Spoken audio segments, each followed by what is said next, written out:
and just keep going, fucking implacably, regardless of what it costs us, regardless of how much we have to lose. We just have to keep going. But that doesn't mean we should be silly about things. We need to be smart. Went to a Professor Peterson event a few days ago. I told him he was a pretty good wizard, a person who changes the world around them via verbal and semantic components, i.e. their words and actions. Well, the memes of destruction, which is a great username. That's really nerdy, but I approve.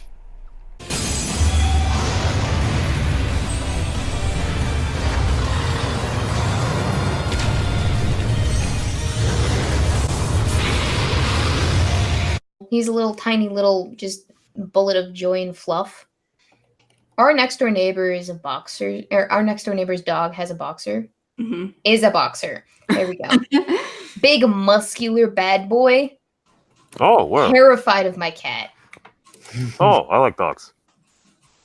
Hey, memes of destruction. I'm digging the Bane mask. Hey, ladies, how we doing? I am undercover currently because I am procrastinating while I should be working on my Sargon Hit Piece because I'm going to come out with something because I've gone to I went to one of his free speech events over here in Boston or actually in historical Concord, Massachusetts and everything. And I like Sargon and he says a lot of things. It's like, I appreciate when he's like, we need to calm down and everything. We need to be civilized. We need to be more charitable to people.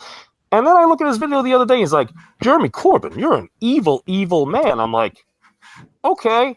I don't know. It just kind of bothers me. I'm like, and then I went back and watched that video where he termed the coin liberalist. And he's like, all right, we need to come together. We need to signal something. I realize I'm supposed to be an ambassador for something bigger than myself. And I'm like, you seem to be going the whole Donald Trump scorched earth shitlord policy. And it's like, is that the best representation we really have? Most likely not. I don't know. What do you guys think? So I think Sargon definitely has a few hiccups in his track record of things that he definitely could have done better. The liberalist thing was probably definitely one of them. Oh my god. But I don't watch as many Sargon videos as I used to, mainly because when I used to watch Sargon videos, it used to be to get myself to fall asleep, and that sounds bad, but you know what? Me too. He's got one of those voices that you can just fall asleep to, and it's nothing to do with the topic he's talking about. And also his videos are so long that it gives you time to fall asleep. The little melodic music here in and out, and too, it's like, because we all know nobody has ever listened to a YouTuber to fall asleep before. What are you talking about? I do it all the time. Oh, yeah, well, me too. I'm sorry. I listened to the Ralph retort to fall asleep. I used to listen to a dude that did building things, and at one point, Mrs. Memes, she told me, she's like, I woke up in the middle of the night and I just hear a chainsaw going off because I was listening to home repairs because I work maintenance and stuff. So I'm like, just little melodic. You find somebody that's got to have a good voice and it puts you off to sleep. But I actually used to put like Crash Course playlists on. Yeah. And so now the intro noise to Crash Course makes me tired. Yeah. Because my brain is like, oh, Crash Course bedtime. It's funny how our neurons connect. But more to the point about Sargon and the way that he covers things is he does have a tendency to go off the deep end when he shouldn't, even though he has a tendency to also be like, calm down, everybody. So it is a dichotomy that I'm very uncomfortable with. You gotta pick one. You can't be selective of when it is that you are going scorched earth versus, telling people to calm down and stop being so triggered over stupid things. I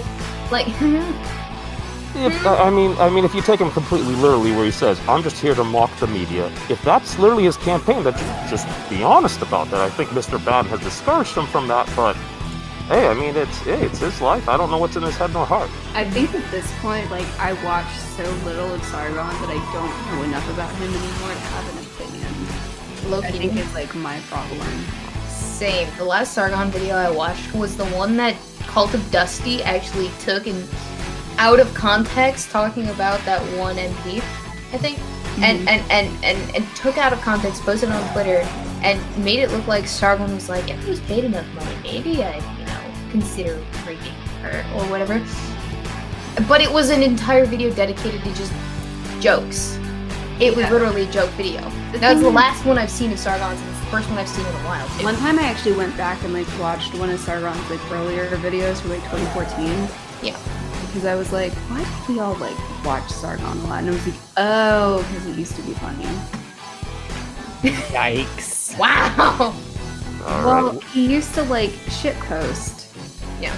And his like that's used to be like what his videos were, and now they're not. Well, I mean, if you look at it originally, I learned this from The Amazing Atheist. I know we're coming up on the 9 o'clock hour, but he even said he did that like 1 million view video. He's like, oh, I got a check for like $4,000. I'm like, if you get views, you get money.